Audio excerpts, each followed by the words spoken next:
জিওর মতো network provider কোম্পানির মনোপলি এবং এয়ারটেল বা ভিআই এর মতো কোম্পানির নিয়ন্ত্রণবিহীন দাদাগিরির দিন কি শেষ হতে চলেছে?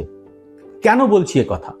কারণ ভারতের ইন্টারনেট পরিষেবায় আসতে চলেছে আমূল পরিবর্তন। বিশ্বের সবথেকে বড় নেটওয়ার্ক প্রোভাইডার কোম্পানি ইলন মাস্কের স্টারলিংক 2025 সালের প্রথমেই ভারতে তাদের পরিষেবা শুরু করতে চলেছে।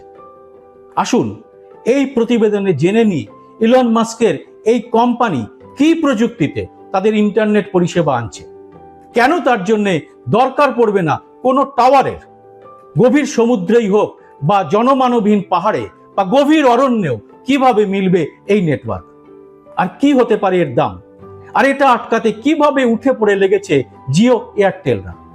এই কর্পোরেট যুদ্ধে কি তারা হেরে গেল? কি হতে পারে ইলন মাস্কের ইন্টারনেটের